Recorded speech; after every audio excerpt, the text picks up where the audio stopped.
Chapter 1. The Road of Spring.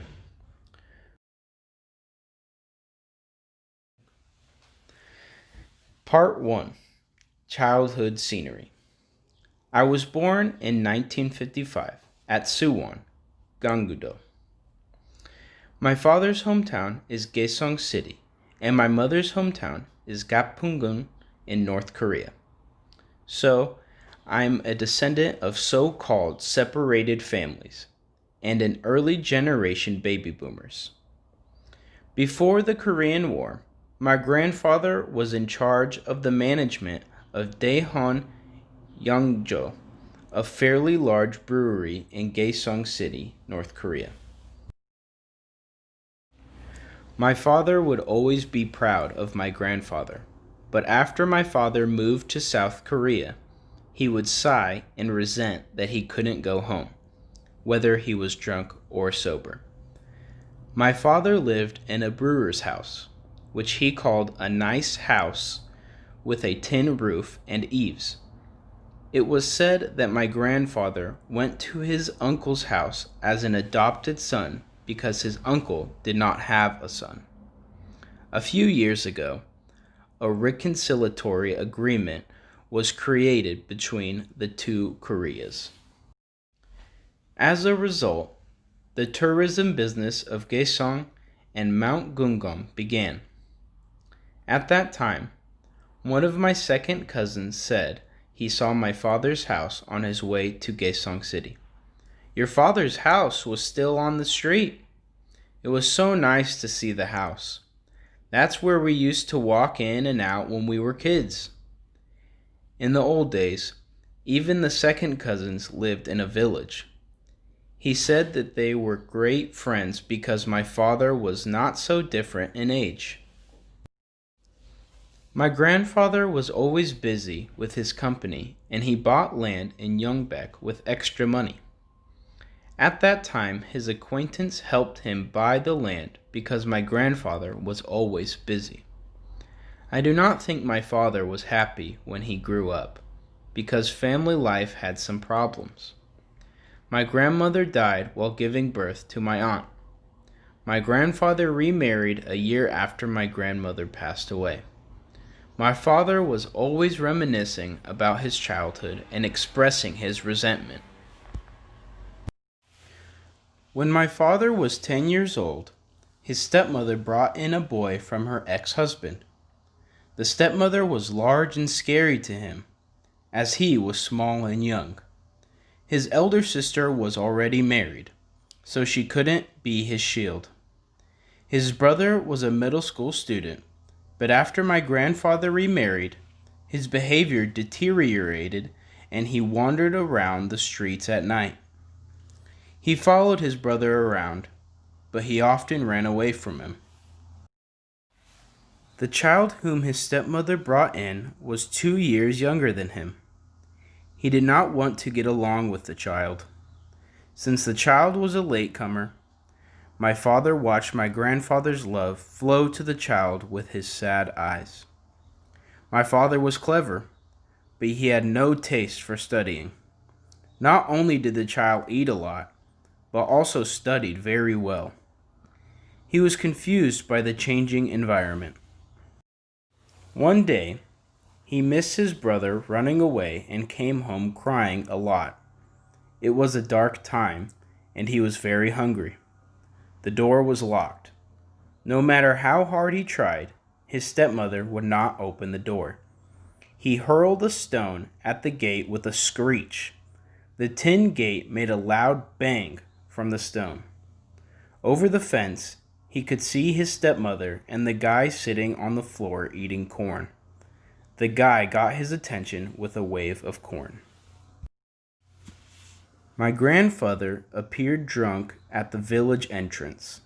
He ran to my grandfather to tell him what his stepmother had done, but he choked up and words couldn't come out. My grandfather clicked his tongue when he saw his face stained with tears and a runny nose. He held my grandfather's hand and burst into tears. When my grandfather made a low noise in front of the door, the large stepmother ran out and opened the door. She hummed in support of my grandfather. How could such a voice come from that drum-like body? He wondered. Now, go to bed.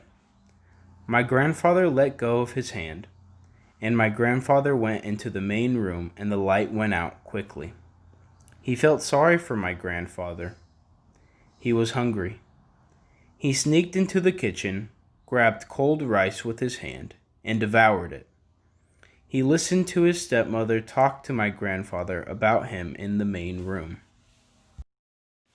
How can a child be so fierce and naughty? He stares at me with an evil intent, like an animal.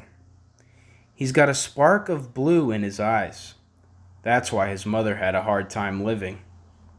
He couldn't hear my grandfather's voice, and only smoke came through the door. The next morning, his stepmother filled his bowl with rice. On the other hand, she put less rice into her real son's bowl than his. So, the guy's rice in the bowl was flat.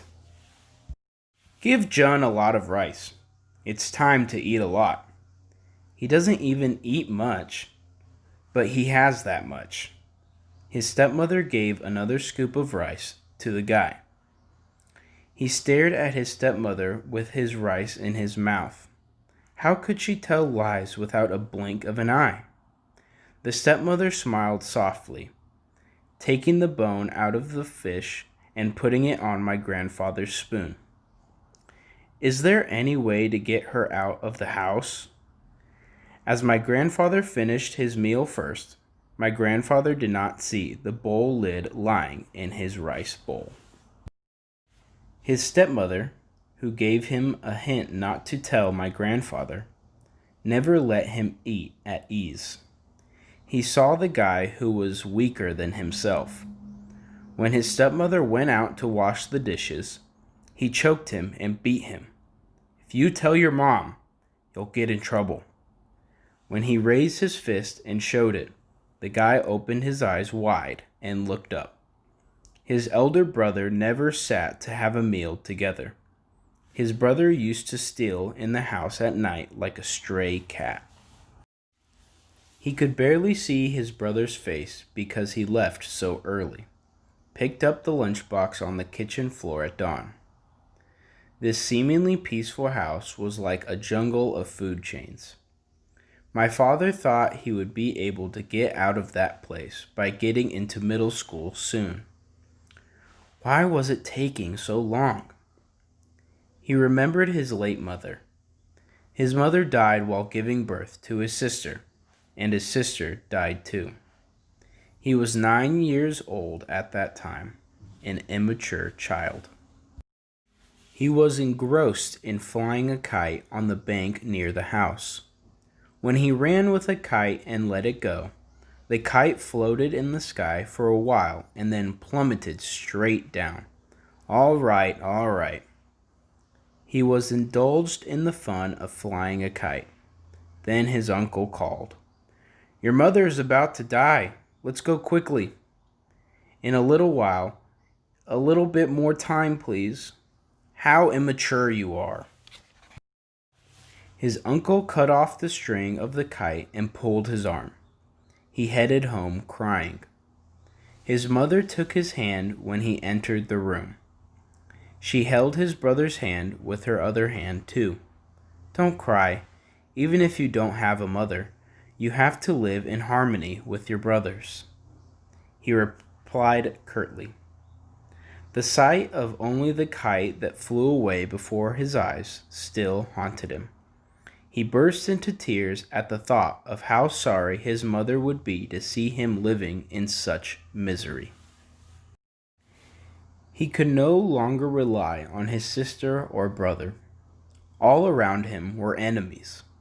He made up his mind to protect himself.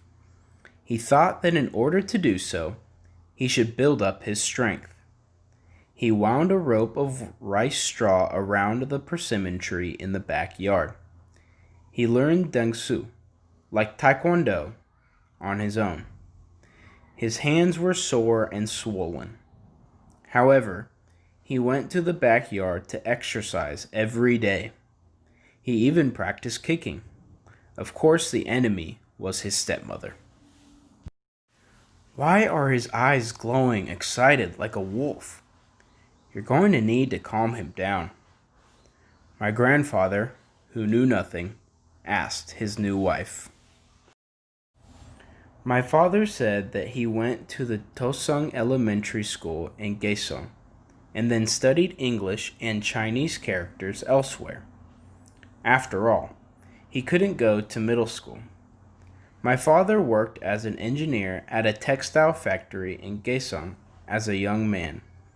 He was so neat and intelligent that he did his job perfectly. It may be your responsibility to protect your own heart, but the parent's role is very important. I realized it by looking at the environment my father grew up in. My father's dream was to be a boxer, to be a singer, to go to the Air Force Academy, and to have a happy family. However, my father passed away without realizing any of his dreams.